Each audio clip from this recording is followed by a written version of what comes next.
This weekend, we are reading Ecclesiastes, and though we aren't 100% sure who wrote Ecclesiastes, many believe it was written by King Solomon, David's son. But we know it was written by one of David's sons, most likely Solomon. He was looking back on his life, which he had spent a good portion of it living away and apart from God, and he wanted to spare the future generation the bitterness of learning through their own experience that life is meaningless apart from God. The book can basically be summed up by these 3 points. Life is one, fleeting and temporary. The human heart always wants more. We try to get more, but we find out once we get it, we want more. And number 2, bad things happen to good people, and life is unpredictable and unstable. All the ways you can live your life, is all of it meaningless? The book talks about that and says that all the ways we try to build meaning and purpose in life apart from God is meaningless. If all there is this life, it passes away. But if there is more to this world than this life, then everything matters. If our choices in this world matter in eternity, then our lives matter. Eventually, we will not be remembered here on earth if we're being realistic, but God will always remember us. There's more than just this life. When you have God as the center of your life, you have joy and peace and purpose in everything you do, even the mundane tasks that keep popping up on our to-do list every week. And I love Paul's words to the Colossians because I think this holds the key about how to apply what Solomon is talking about in Ecclesiastes. Paul says, think of what is above, not what is on earth. When we keep a bigger, broader perspective on everything we do by asking, how does this impact my eternity? It helps us choose the better option to be more purposeful and intentional in what we do. Such as laundry, right? It's a mundane task that you have to do and put away, and then the next thing you know, it's back on your list again. You have to do all over again. What does it have to do with eternity? I can't take my closet with me to heaven, unfortunately, although the Bible does say that we will be better dressed than the flowers.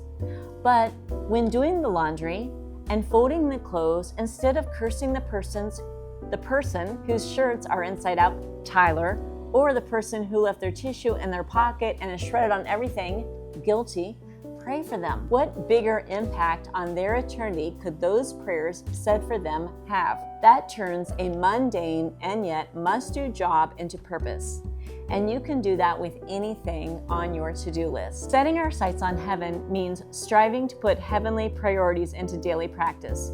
Letting heaven fill our thoughts means concentrating on the eternal rather than on the temporal. Remember when Solomon said, we try and get more, but find out once we get more, we want more? Well, that can lead to some serious matters that Paul warns us about in Colossians.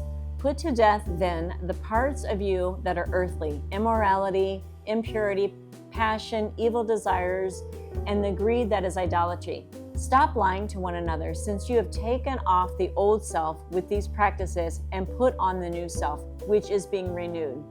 We talked about that last week in Sitting with Scripture. When I read this, you know what I thought of? If you have watched any news in the past 2 weeks, you have probably seen the replay on the Jumbotron at a live concert of a popular musician where the head of a company and an employee got caught on camera in an adulterous embrace for the whole world to see. Wow, if you watch the footage, they were clearly embarrassed to have been caught as they covered their faces and hid under the table. Can you imagine the impact of their families? What if they were church-going folks? Hey, don't laugh. And if so, what does that say about how they represent Jesus? So this is what Paul and Solomon too in Ecclesiastes is warning us about. We have to make decisions about everyday things and the choices we make every day and the impact they have on our eternity as well as others. Solomon was no saint. He had 700 wives, 300 concubines, and all the riches you could want or imagine. But in the end, he came to find out that none of it was fulfilling. It was meaningless, in fact. And all that really mattered was God. Our choices in this world matter in eternity. None of us are without sin, so I'm not casting any stones here.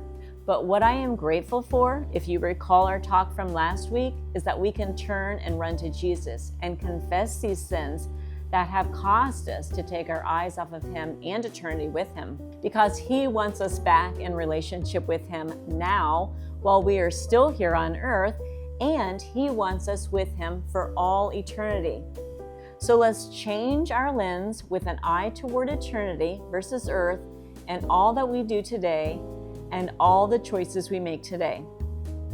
They really do matter, from the least to the greatest.